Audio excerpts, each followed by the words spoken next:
They have no idea where we are, who we are, where we're coming from, or who we are, where we're coming from, or who we are, where we're coming from, or who we are, where we're coming from.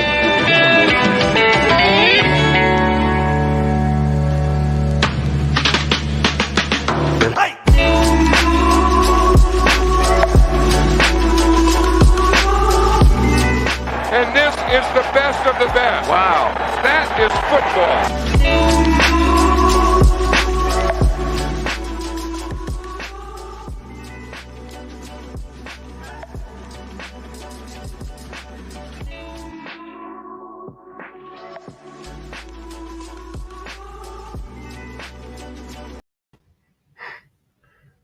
Intro ran a little long there.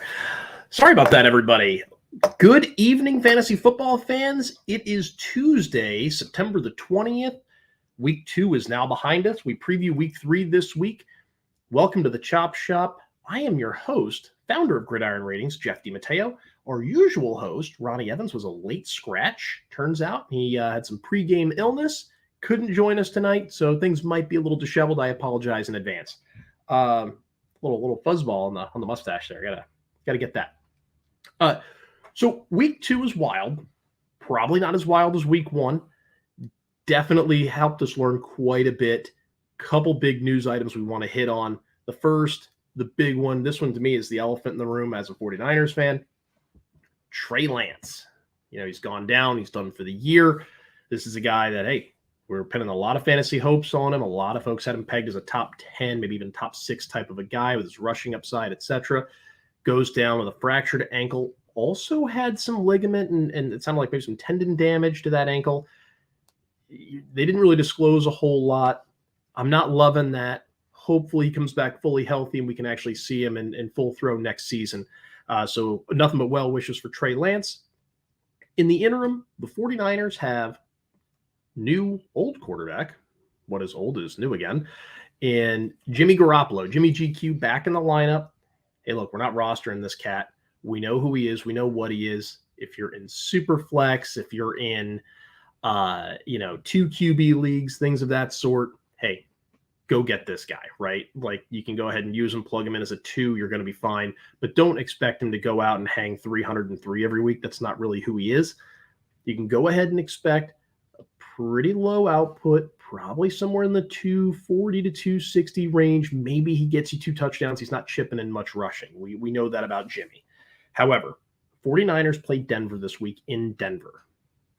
Denver's had some really questionable coaching decisions the last 2 weeks. They look really rough, very disorganized. This 49ers team, they were expected to roll week 1 against Chicago. They didn't. They come into Denver. They're expected to roll again. They're expected to come in here to steamroll this team who doesn't seem to have their stuff together. Could be a trap, but this looks like a prime opportunity. If you grab Jeff Wilson last week, prime opportunity for him to step up and be the man running the ball. Those carries that Lance was getting, handful a game, no longer going to him. They got to go to somebody. So expect to see a few more Debo runs if you've got Debo. Expect to see some Kyle Juszczyk. Expect to see a little bit of, of Jeff Wilson. Obviously, is the lead dog. But don't be shocked if we get some Marlon Mack. He was signed to the practice squad last week. I don't believe in this undrafted kid. I'm not sure that's going to be a thing for us. Marlon Mack is a proven commodity. He can come in and play. I would expect him in relief of Jeff Wilson. I'm not saying run out to the wire. I'm just saying, this is probably an offense where if you've got the parts already, feel free to play them. Kittle, Debo, Ayuk, all of them are going to be functional. Wheels up on the 49ers. I'm a little scared to play the defense against Denver if you're doing that kind of thing. But yeah, Niners offense should be fine with Jimmy at the helm. They're immediately a playoff contending team, so the run game should be in check. With that, let's get down to the rest of week 2 here. I think we can all agree last night, Monday Night Football, the Eagles stole the show. Jalen Hurts was the man. I've never been a big Jalen Hurts guy, not really the apologist type for him. I always kind of figured he wasn't a very good passer, more of a runner. He was going to kind of float your team the way Tim Tebow had once upon a time. Hey, his passing's really improved. He didn't look great necessarily in week 1 as a passer, but week 2, he really showed off. Over 80% completion percentage, long touchdown passes. He worked the intermediate and short areas of the field, took everything the Vikings gave him. And you know what? He ran 2. This guy was absolutely phenomenal. If we can continue to see that kind of production from him, he should be a top 3 to 4 quarterback option the remainder of the season. If you have him, hey, thumbs up and kudos to you. If you don't have him, I'm sorry. It's going to be a rough week if you're playing him. The Eagles, though, they may have exposed a few things on the Vikings defensive side. The Vikings came out and they were running a lot of shell defense. They didn't make any adjustments, a lot of just big cushions. I didn't get to see the all-22, and the tight view on the TV broadcast was a little too tight for me. Looked like maybe some cover 2 shell going on there. And they just sat back and they let him work everything underneath. And anytime somebody stepped up, they beat him deep. If the Vikings are playing a mobile quarterback, a la Justin Fields, that's probably the matchup we would be looking for at some point. Bears-Vikings, hey, I'm going to line up Fields that week. Something worth keeping an eye on. Mobility at the quarterback, probably going to victimize the Vikings just a bit. But back to the Eagles, and let's stick with what was good there.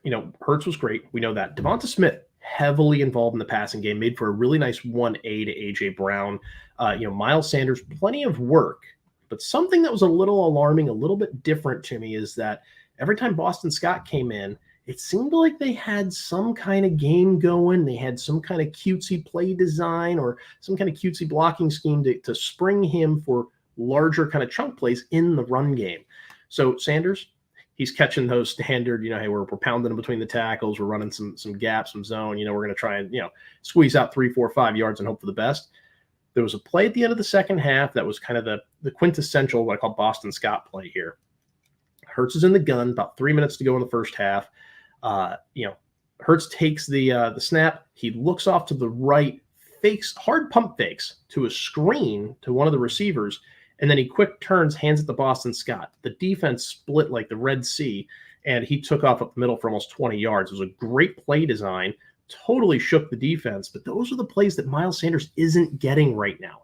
He's getting the volume, but he's not getting those chunk plays. So I don't know what's happening there in Philadelphia. Miles Sanders gave us that whole song and dance of, oh, don't draft me on your fantasy team.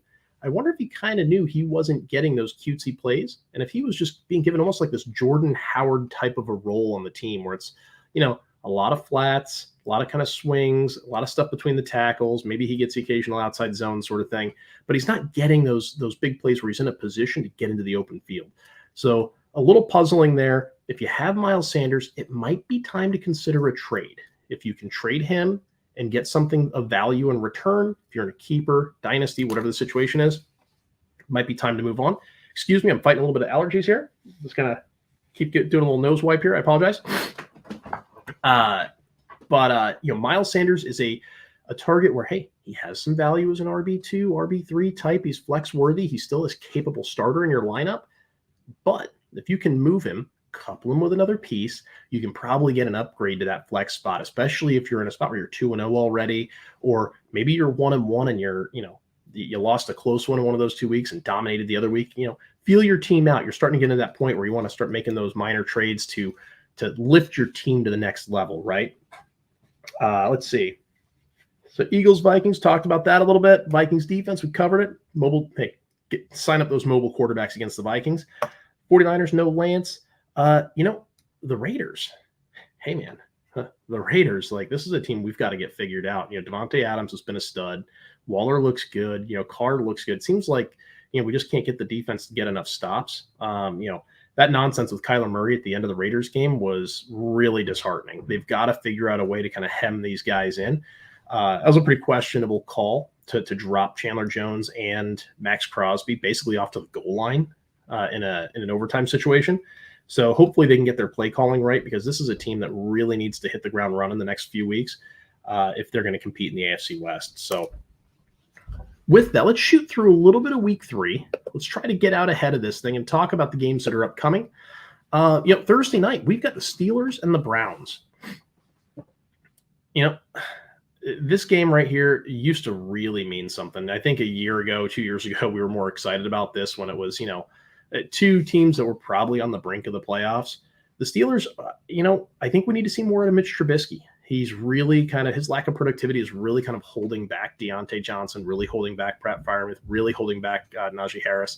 I think we were all kind of in the position of hoping, hey, here's Trubisky. He's going to be helped by all these weapons, and they're all going to propel him to success. And instead, it seems like he might be kind of holding them back a little bit. It's not that he's playing poorly necessarily, but he's not playing well enough to get these guys up to the next level.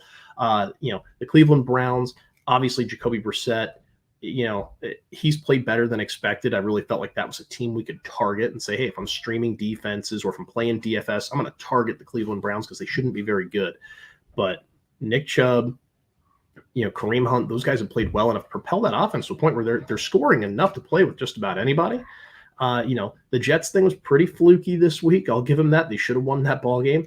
But, hey, shit happens, right? Pardon my French. I don't even know if that's French. I don't think it is. So Steelers, Browns, hey, you know what? We got to tell you, get these guys. Don't put any of these guys in your flex spot. But you're still wheels up on Najee. You're still wheels up on Deontay Johnson. You're still staring down Chubb and all the usual characters. There's really nobody on either of these rosters that I'm chasing down for waiver purposes. But if I have a Kareem Hunt type, I might consider, again, another guy where I'm like, hey, he's productive, but can you count on it weekly? I'm happy to trade him. I'm happy to package him with something to make an improvement in my roster.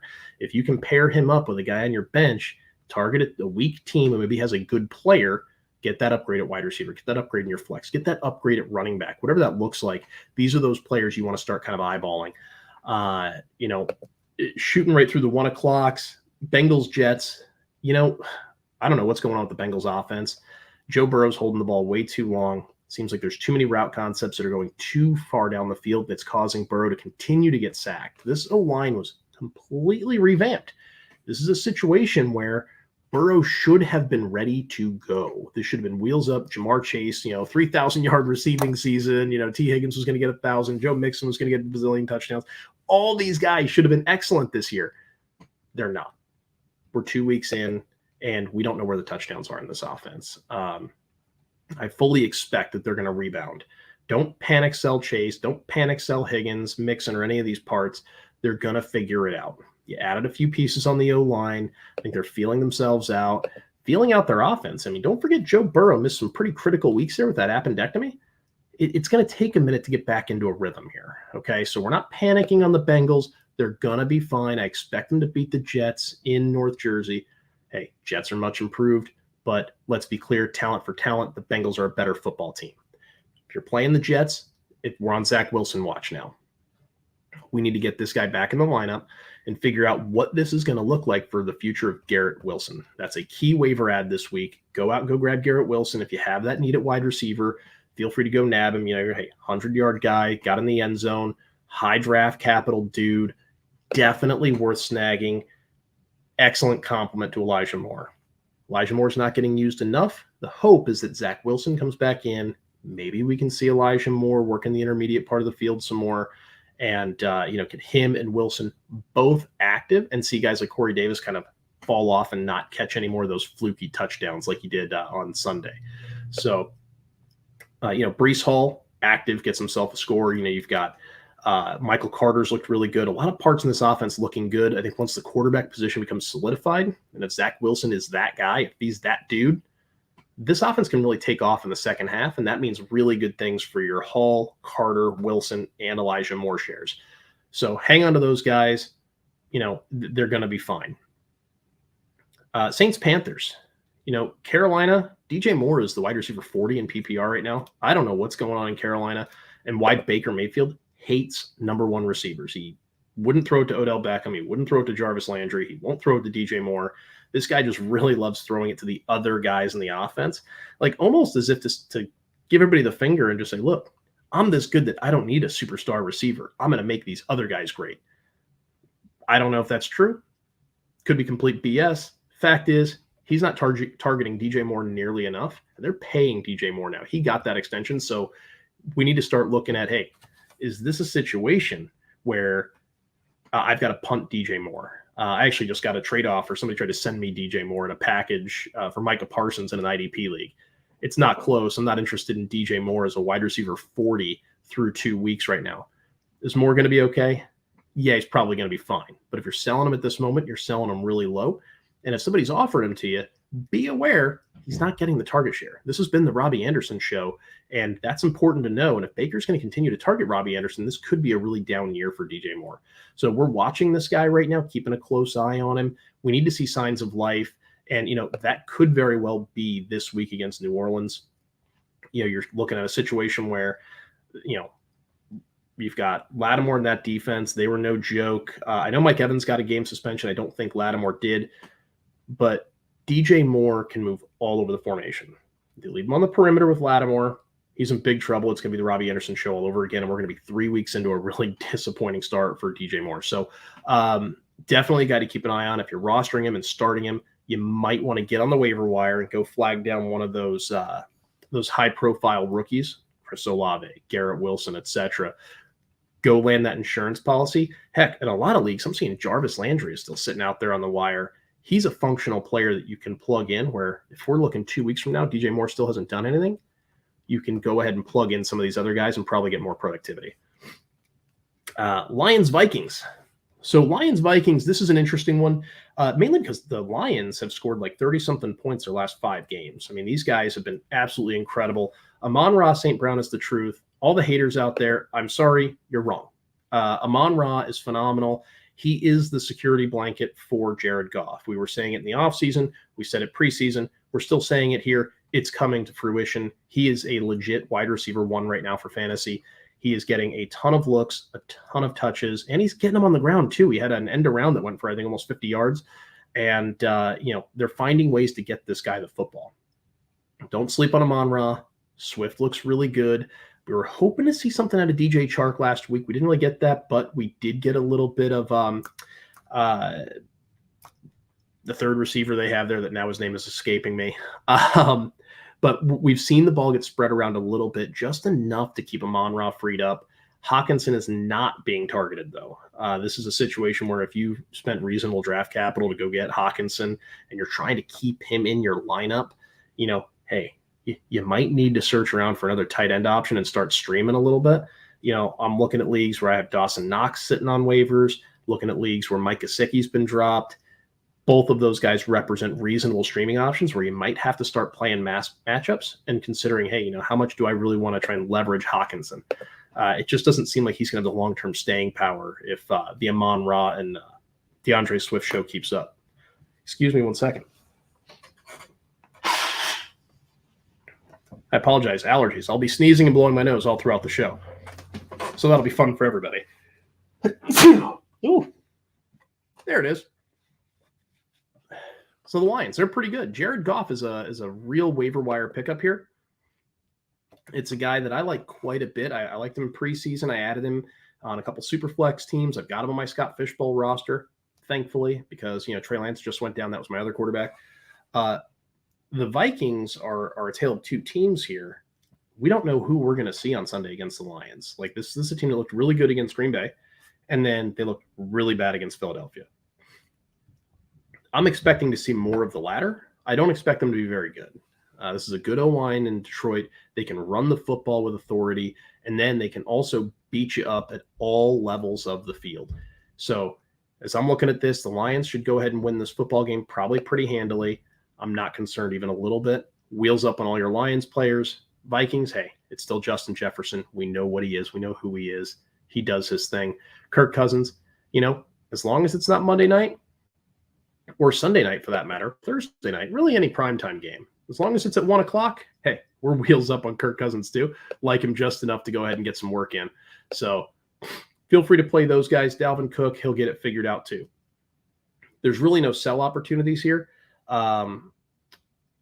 And really all the buying opportunities are probably wrapped up unless you have Goff sitting on your waiver wire and you happen to have been streaming because Dak went down or because, Trey Lance went down, you need a quarterback. Jared Goff is a nice option here in week 3.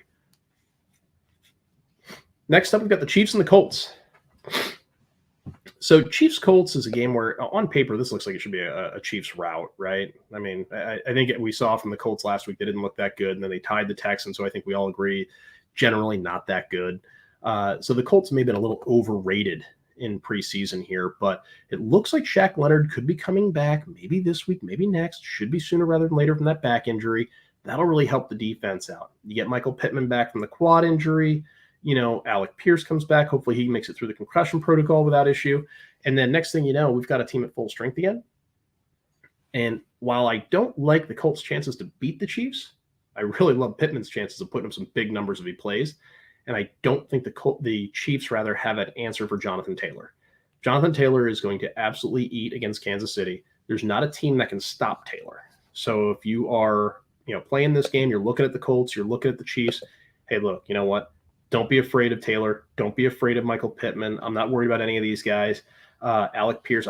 It's really only Pittman and Taylor. I'm not interested in rostering Ryan. I'm not interested in any of the other receivers.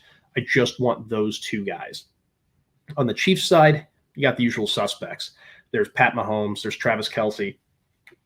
And then we need to see who the wide receiver group's really going to bring. We're getting a little bit of love for kind of everybody here. The only guy not showing up so far is Skymore. If you kept up with our April and May shows, we told you, hey, Skymore's a late season breakout. This is a guy who sometime after week 8, we expect him to kind of be able to, absorb the offense. And I got another sneeze. I'm sorry. Whew.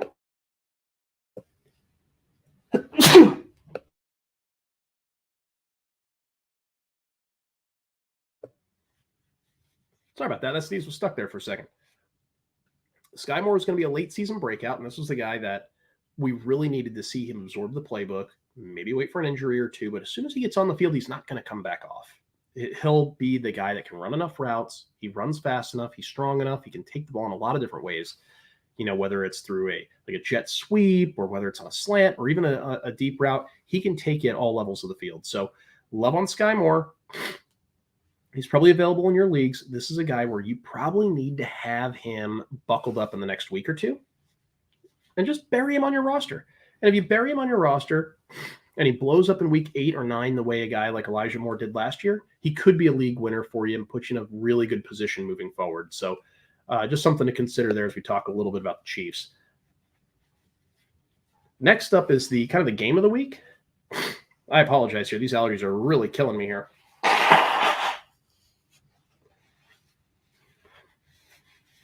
Game of the week is Bills Dolphins. This game promises to be a lot of fun. So if you watched the Dolphins and the Ravens last week, you saw a little bit of what that offense can look like with Tua.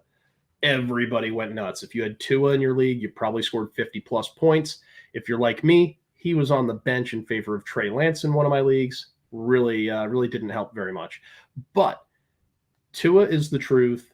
Tyreek Hill, Jalen Waddle, complementing each other, helping one another get open. It's really hard to buckle down and knock down one of the or both of these guys, let alone one of them. We also got to see a little bit more usage out of Mike Gesicki.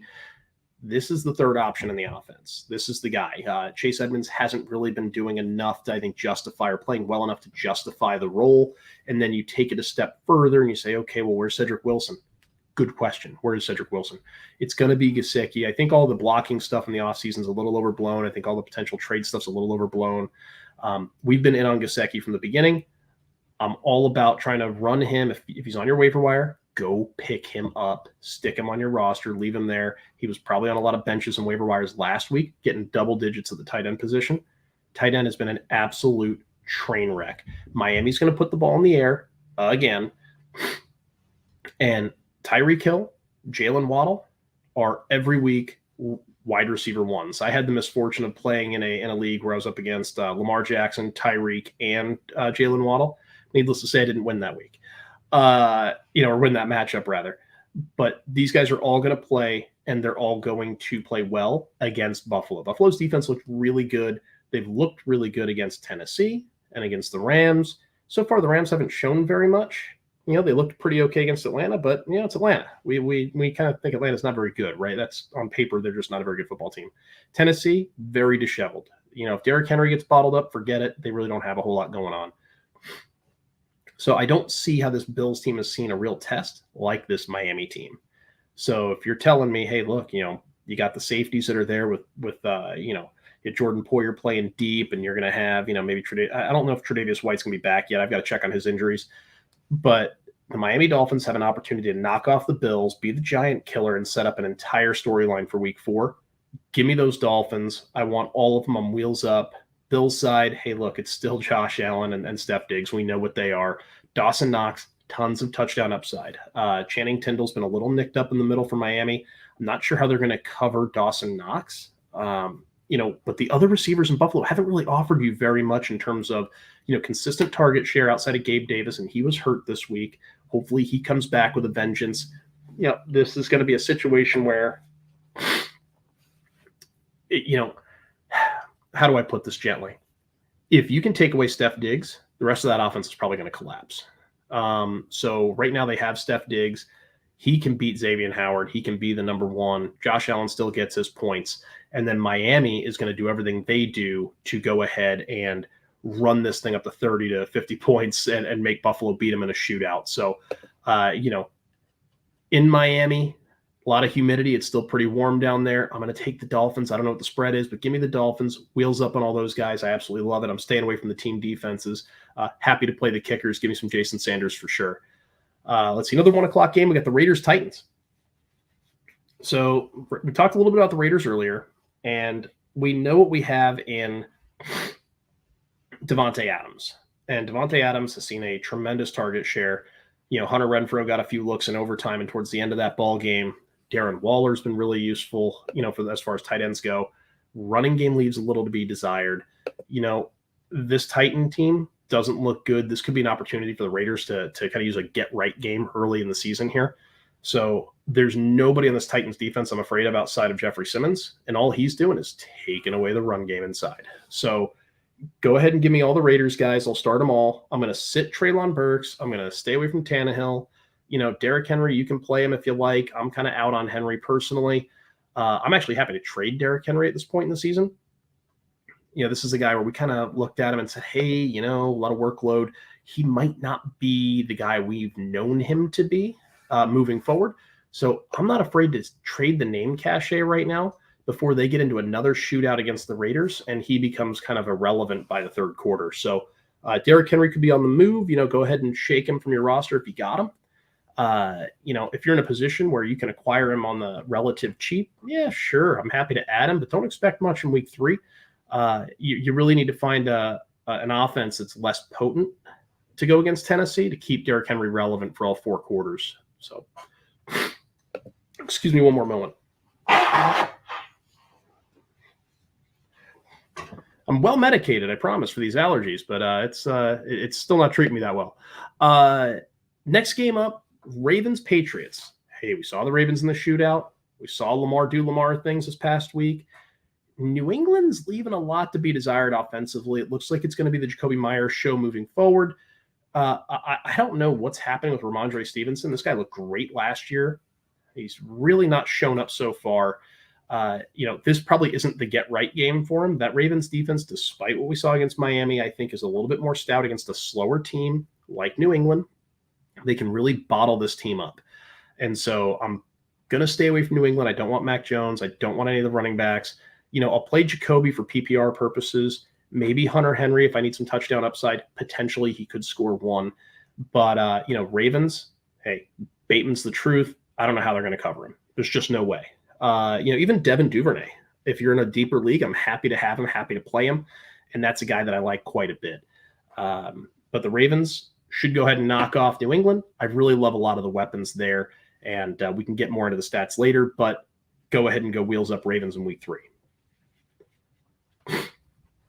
We got 2 more 1:00 games. So we got the Eagles and the Commanders. Give me the Eagles, Jalen Hurts and company. I'm not even worried about the Commanders. Carson Wentz is a nice ad this week if you're into that kind of thing. Jahan Dotson might be a nice ad. These are both guys that I don't want to start, though, against the Eagles. They're both guys that I'm interested in having on my roster, possibly for next week or the week after. I think some folks might rush to the wire, try and add them, and then play them, and then they might be a little disappointed this week because that matchup is less than ideal. When you think about what Darius Slay did against Justin Jefferson, it's hard for me to believe that Terry McLaurin and or Jahan Dotson are going to have some kind of major, blow-up game here. So really limited usage here. Obviously, the studs you're ready for, it's going to be A.J. Brown. It's going to be Devonta Smith. It's going to be all those guys. Dallas Goedert, Miles Sanders. There's really nobody on the Washington side I'm that excited about. Texans Bears. Nope, I don't even want this game. We're just going to skip it. Bye, Texans Bears. Sorry, Texans fans. I know there's a few of you out there. I apologize. The Bears defense isn't very good. We'll talk about some of the IDP over on Getting Defensive, but there's really not a lot of fantasy love to be had here. Neither offense has been explosive per se. They've both been just functional enough to score a W here or there. I'm generally staying away from this game for fantasy, though. Getting into the 4 o'clocks, hey, Jags Chargers. I want Trevor Lawrence. Pick him up off waivers. Get him on your rosters. Do it now. The guy has actually been sneaky good. He had a 121 QB rating last week, 2 touchdowns, only 235 passing, but I expect more of a shootout against the Chargers. When this happens, he's going to see more yards, especially in garbage time. You know, he threw up 275 and a touchdown against the Commanders. Didn't look as good because he had the pick, but this is a guy that's really starting to look the part of that number 1 overall pick and that stud franchise-level quarterback that we knew the Jaguars were drafting in 2021. So wheels up on Trevor Lawrence. You might grab him now before it's too late. But that's going to be a guy you're definitely going to want to have on roster ready to rock and roll. So Jaguars, ETN, still like that guy quite a bit. You know, I'd keep him in there. I understand James Robinson's getting a lot of carries. Both guys will be functional. It's fine. I like ETN and PPR. I like Robinson in the half point, but both guys can both be starters and they're functional either way. We did have a question come in here. Let's see. What do we have here? Final bench stash. Corey Davis, Eno Benjamin, Darrell Williams, Tyler Algier, Sammy Watkins, Jameson Williams. You know, this is kind of tricky. So I look at this, and I'm generally against some of these guys. Algier, Williams, Benjamin. There's limited upside, right? Sammy Watkins had that huge catch. He went, 3 for 93 on Sunday night. So hard to not like that. But, man, Jameson Williams' upside is absolutely tantalizing. I'm happy to keep him stashed, especially if I'm strong enough at wideout. If I'm not starting Sammy Watkins or if I'm not at risk of needing to start Sammy Watkins in the next few weeks, give me Jameson Williams. The profile is absolutely excellent. This guy was a consensus top 3 wide receiver minus his injury. You take away the injury, he was a top 3 option. The injury is the only thing that pushed his stock down, and he was still a first-round pick. So got to love Jameson Williams. That's my guy right there. Thanks for the question, Addicts. We appreciate you, brother. I'm going to blow my nose one more time before we hit the next game here. I apologize again. These allergies are really getting me.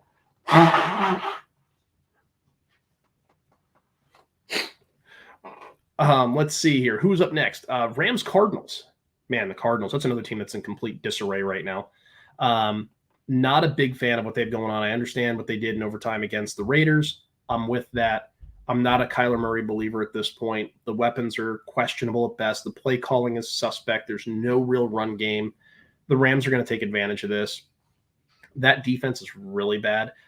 I think this is the spot where we finally get the real Allen Robinson showing that we've been waiting for.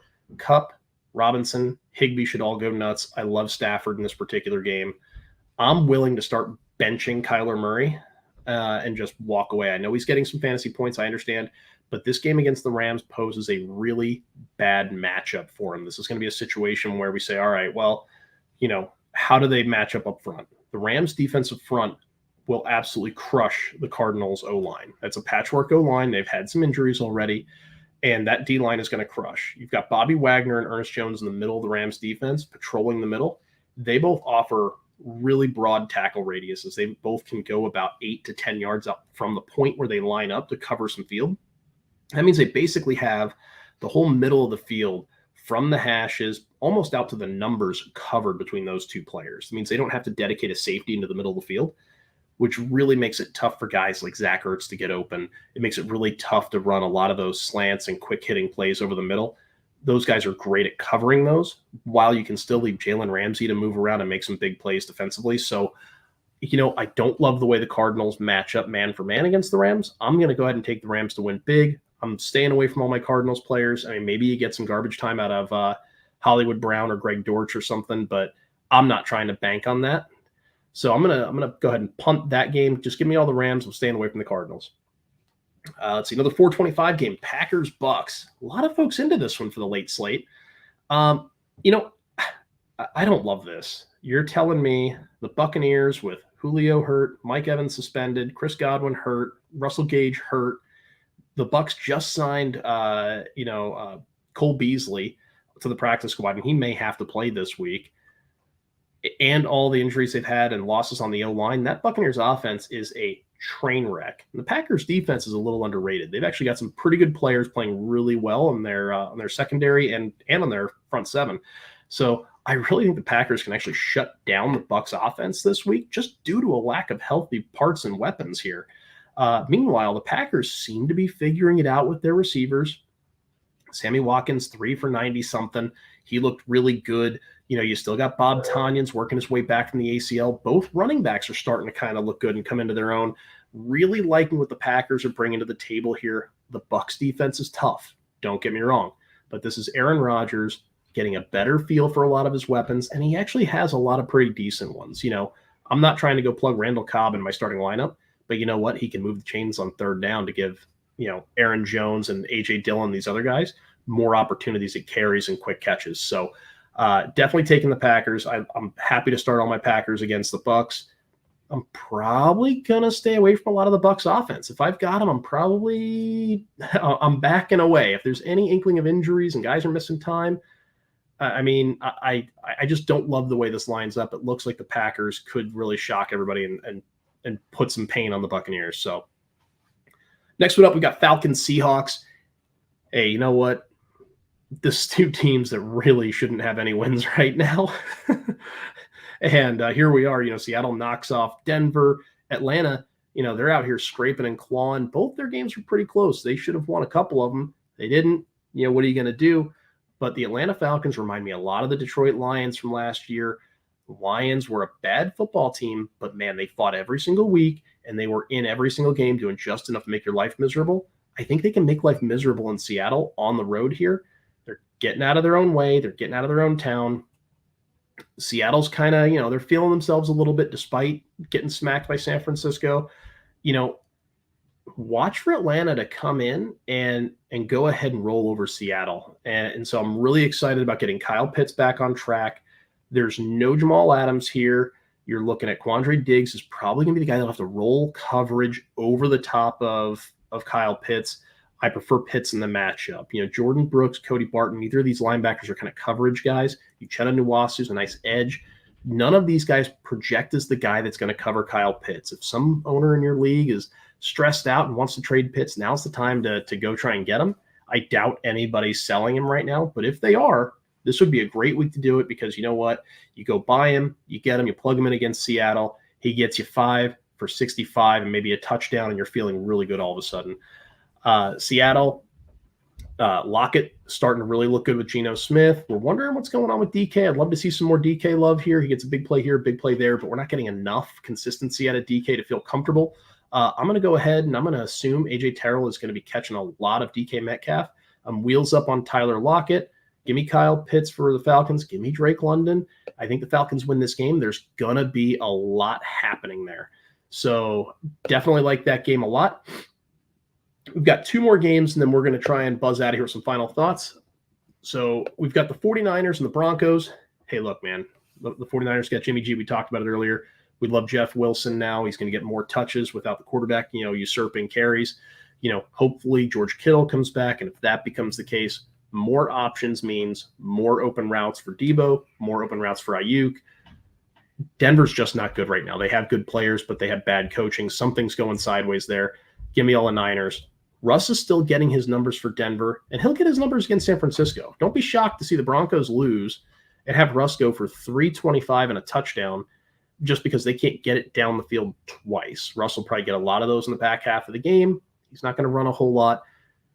Really need to see what's going on with Javonte Smith. We need this guy to either be catching more passes or running the ball more after week 1.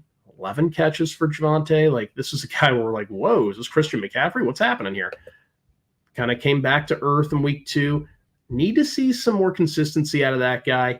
And I think we'll get a little bit of it against San Francisco because really the Broncos, they don't want to give the Niners a chance to run up and down the field on them. So they want to try and slow this thing down, make sure the running backs are handling some of the load. Cowboys Giants, Monday Night Football. It seems like such a bad Monday night game to me. I just don't love it. You're telling me that we're going to put Cooper Rush and Daniel Jones on Monday Night Football against each other, the schedule makers just looked at the names and said, oh, yeah, Cowboys Giants. I don't think anybody wanted to see this game. I wish we could have flexed this one out. CeeDee Lamb showed up this week. Gotta love CeeDee Lamb. You plug him in, right? You draft him to be a number one. You have to treat him as a number one with or without Cooper Rush in there, with or without Dak Prescott, doesn't matter. Tony Pollard, we're starting to see the emergence, even more so from last year. He had that huge play that took him down. He got the long touchdown there. Pollard's going to be the man. When the season's over, he outscores Zeke. Count on it. As far as the Giants, hey, man, I don't know how they're going to protect Daniel Jones from Micah Parsons. And I'm also not sure how Saquon's going to get his yards. I'm going to plug in Saquon because I have to. But this defense for Dallas, while it's not great, this isn't the doomsday defense here. They're pretty dang good. I think they can keep Saquon under 100 yards. Maybe if Saquon goes out and gets you 5 or 6 catches and he gets you about 70 rushing, like he could have a really big fantasy day, but I don't think it'll be because he rushes for 150, 160. So definitely be leery of that. There's no real standouts there that I'm interested in terms of trying to go get. But yeah, that's the roundup for week 3 and kind of just some of the general broad scope view of like who we should be looking at, who we should be playing. A couple waiver guys we want to look at, waiver guys we want to add. Cardinals, go grab Benjamin. If you need some help at running back, this is a guy that's getting a lot of the love, a lot of the touches right now. He's not a game changer. He's not a game breaker, right? I'm not spending a ton of fab on him. But if you can get him on the cheap, throw a couple bucks at him, see if you can land him. Raheem Mostert, the Hostert with the Mostert, Chase Edmonds ain't getting it done, so Mostert's getting some touches. So gotta love Mostert there. Michael Gallup, he's going to be coming back from injury here soon, and the Cowboys need him. They need him desperately. So I would go ahead and spend up to go get Gallup, especially if you're light at wide receiver. Jahan Dotson, we talked about him earlier. Garrett Wilson, we talked about him earlier. Mike Gesicki, talked about him earlier. So we covered a lot of these guys already. Jaguars, what about Evan Ingram? And I know we've all heard this. We've seen this song and dance before. Evan Ingram is frankly not a very good tight end a lot of times. But you know what? This offense, it's Christian Kirk. It's Zay Jones. It's ETN. It's Ingram. And Ingram is a useful player by the goal line. Go ahead and plug him in. Wentz, we talked about him a little bit. We like Wentz, especially throwing to all those guys. I don't love him this week so much, but I like him moving forward. Same thing, Jared Goff, like him a lot this week and moving forward. That offense just seems too good to pass on right now. And then Trevor Lawrence. Trevor Lawrence, again, he's showing those flashes. We talked about him earlier. These are some of the guys you should be targeting on waivers. There haven't been as many injuries in 2022 as we've seen in past years. Usually there's kind of this bloodbath the first few weeks of the year where just all these players are gone for the year, gone for 6 weeks, gone for 8 weeks. We're not seeing that this year, which is great. But it also means we need to be a little more reserved on waivers. Let the other guys around you kind of get stuck in their own malaise and say, hey, look, I need to go get all these guys on waivers right now or I'm not going to get them. It's okay to save your fab. There's no rule saying you got to spend it all by week 8, right? Let those guys chase down these other players that are eventually going to be replaced. That's why I said don't spend up on Benjamin, because you know what? Connor's coming back and Benjamin's going back to the bench. So unless you're desperate and you need Benjamin to play right now and you need his 8 points or whatever he's going to get you, don't spend more than a couple of bucks of your fab. You got a $100 budget. I wouldn't spend more than 2 or 3, and I'd keep it really simple. Mostert, hey, he's splitting with Chase Edmonds. Like, don't spend up for these guys. The guys I would spend up for, Garrett Wilson, high profile guy. I would definitely spend up there. Michael Gallup is wide receiver 2 potential for all the games he plays. Jahan Dotson's a guy I like, but he's still the second option there. If we take away the touchdowns, he's really not getting enough to feel that excited about it. We love the player, love the long-term prognosis, but I don't know if I love him right this second outside of his touchdowns.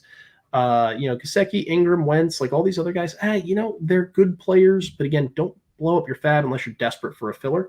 Out of the quarterbacks, Wentz, Goff, and Lawrence, give me Goff. The offense is too strong. Then give me Lawrence because, frankly, he's really good. Like, this is a good. That's why we took him number 1 overall a couple of years ago, right? Jacksonville made the investment. They're getting it together on offense. I think Lawrence has a better prognosis long-term than Wentz. Wentz is at number 3. You find yourself in a super flex. You had Dak, you had Lance. Maybe you're in deep trouble. You take 2 of these 3 guys, spend up, and be done.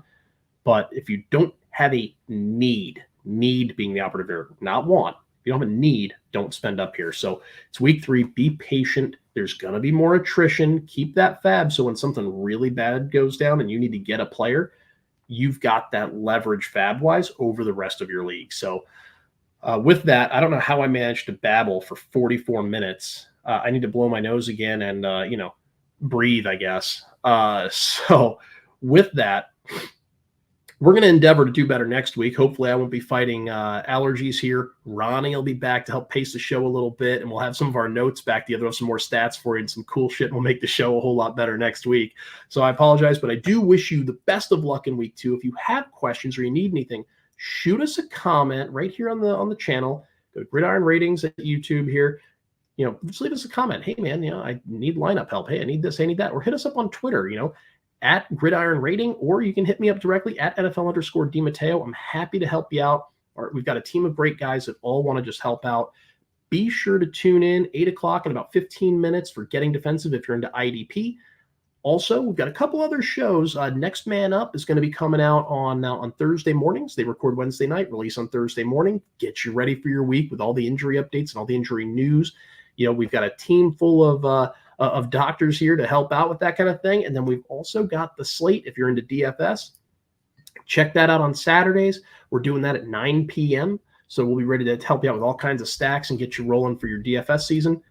With all of that, like, subscribe, comment, hit us up if you have questions, blast us if you think stuff sucks. We're happy to hear it either way. I'm Jeff DiMatteo. You guys have a great rest of the night, and best of luck in week 3. I've got to hit the button. There's a button I have to hit.